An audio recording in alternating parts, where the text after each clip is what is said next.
अस्सलाम वालेकुम मेरे प्यारे प्यारे व्यूअर्स, कैसे हैं आप? अल्लाह ताला आपको खुश रखे, आबाद रखे, ज़िंदगी सेहत तंदुरुस्ती अता फरमाए।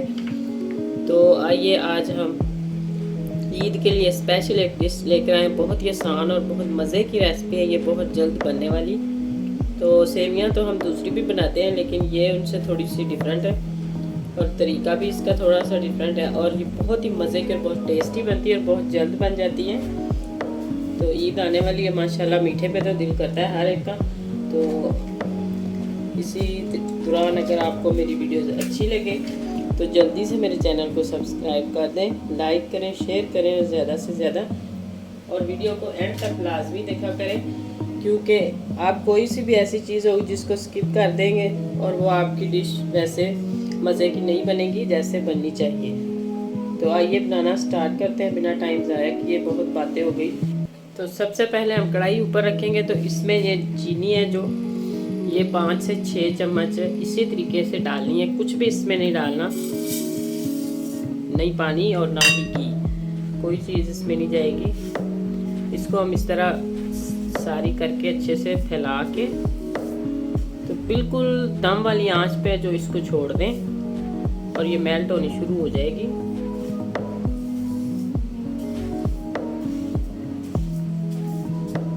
तरह इसको आपने छेड़ना नहीं है, ना ही हिलाना है। अभी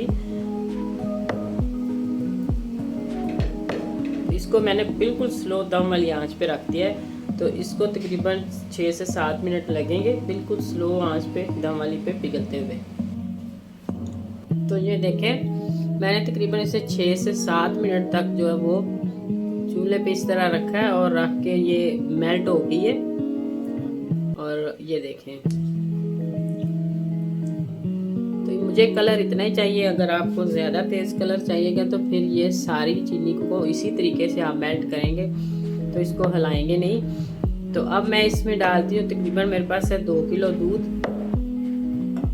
तो वो इसमें जाएगा ज़्यादा। अगर ठंडा दूध हुआ तो कोई बात नहीं, जिस तरह का भी आपके पास है वही चलेगा।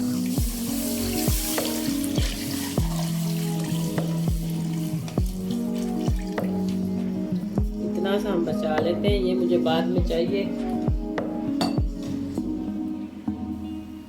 तो ये देखें, ये सारा नीचे से जो मैंने चीनी मेल्ट की थी वो सारी ऊपर आ गई है। इस तरह गर्म होके, जब दूध हमारा गर्म हुआ है, जब दूध डालते हैं फिर वो जम जाती है एक दफ़ा नीचे, तो परेशान होने वाली बात नहीं है, वो बड़ी आसानी से उतर जाती है। जब दूध गर्म होता है तो ऐसे मेल्ट होके उतर जाती है।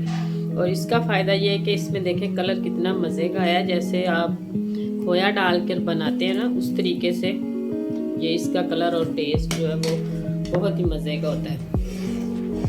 तो अब मैं इसमें साथ ही ये 3 मेरे पास सब्ज़ छोटी इलायची है, ये डाल देती हूँ मुंह खोल के इनका। और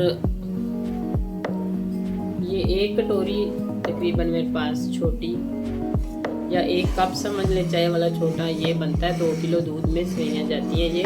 तो इनको हिलाते जाएं और डालते जाएं दूध को। हमारे 2-3 बॉयल आ गए थे, तो उसके बाद मैंने डाल दिए जी। तो इनको अब आहिस्ता आहिस्ता पकाते हैं मीडियम टू लो फ्लेम पे, ताकि ये अच्छे से गल जाएं। ये देखें, मैंने तकरीबन इसको 5 से 7 मिनट तक पकाया। सेवइयाँ हमारी आधी गल चुकी हैं, आधी से भी ज़्यादा। तो अब मैं इसमें डालूँगी 1 चम्मच कस्टर्ड पाउडर, वो मिक्स करेंगे चावल खाने वाला।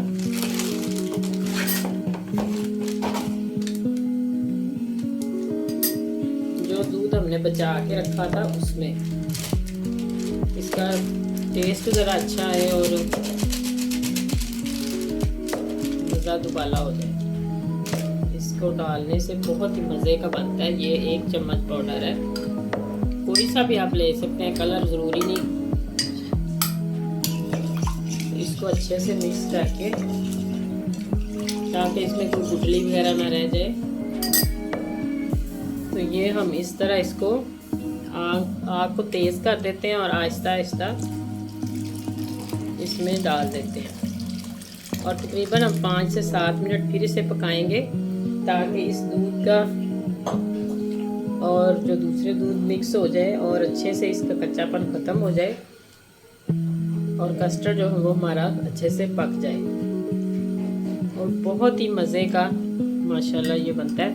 तो अब हम इसमें आप अपनी मर्ज़ी से डाल सकते हैं ड्राई फ्रूट। मैंने ये बादाम कट किए हुए, ये तकरीबन 2 चम्मच हैं, ये भी इसमें जाएंगे। और थोड़े से मैं इसमें रख देती हूँ गार्निश के लिए। तो ये है पिस्ता, इसको भी काट के, और काजू ये हम ऊपर लगाने के लिए रख देते हैं और 5 मिनट पकाते हैं। तो ये देखिए माशाल्लाह इतनी ज़बरदस्त इसकी थिकनेस और इतना मज़े का टेस्ट, और दिखने में भी ऐसे लगता है कि जैसे ये खोया डाल के बनाई होती है। कोई यकीन नहीं मानेगा इस बात का कि इसमें खोया नहीं डाला। तो आप दूध वैसे फुल फैट दूध लें, घर का दूध हो, भैंस गाय का। डिब्बे वाले दूध से भी बन तो जाती है, लेकिन इससे ज़्यादा मज़े की बनती है। तो ये इसी तरह ये कुल्फ़े पे वो डालते हैं, कुल्फ़ा बनाते हैं तो इसमें डालते हैं। और चीनी जब आप मेल्ट करते हैं, ज़्यादा तेज़ आंच करके मेल्ट करेंगे तो फिर इसमें कड़वापन आएगा। बिल्कुल स्लो आंच पे आपने मेल्ट करनी है। तकरीबन ये 8 से 9 मिनट के अंदर होती है, इससे ज़्यादा टाइम लग सकता है। आप बिल्कुल दम वाली आंच पे करें, कम टाइम पे नहीं होगी। तो ये देखें। तो अगर आपको मेरी वीडियोज़ अच्छी लगे तो जल्दी से सब्सक्राइब कर दें। और इसको हम करते हैं ठंडा, और ठंडा करके तो फिर हम डिश आउट करेंगे। अब हम अपना फ्लेम बंद कर देते हैं। ये देखें, इसकी इतनी थिकनेस रखनी चाहिए, इससे ज़्यादा होगी तो फिर ज़्यादा थिक हो जाएगी ठंडी होके। तो ये देखें माशाल्लाह कितना ज़बरदस्त और कितना मज़े का लग रहा है दिखने में। और इसको आप जब ठंडा करके फ्रिज में रख के चिल ठंडा करके खाएं और बहुत ही मज़े का लगता है। इस तरह आप बादाम या पिस्ते की गार्निश जिससे करना चाहते हैं कर सकते हैं, वो आपकी मर्ज़ी है कि आपको जो चीज़ पसंद है, जो आपके पास है। जो नहीं है वो आप स्किप भी कर सकते हैं, ज़रूरी नहीं। तो ये देखें, ना देखने वाले मानेंगे और ना खाने वाले कि वाकई ये किस चीज़ से बना है। और ये कुल्फ़ा जो बाज़ार में बिकता है, वो रबड़ी वाला दूध बनता है, ये सारा इसी तरीके से ही बनाया जाता है। कुल्फ़े की रेसिपी भी मैं इंशाल्लाह बहुत जल्द इस तरीके से लेकर आऊँगी। तो आइंदा आने वाली वीडियो तक अल्लाह हाफिज़। अगर मेरी वीडियो अच्छी लगे तो जल्दी से लाइक करें, शेयर करें और ज़्यादा से ज़्यादा सब्सक्राइब करें और शेयर करें। और वीडियो को एंड तक लाजमी देखा करें। अगर आप स्किप करके देखेंगे कुछ इस तरह का रह जाएगा जो आपको समझ नहीं आएगी और आपकी रेसिपी में वो गड़बड़ हो सकती है।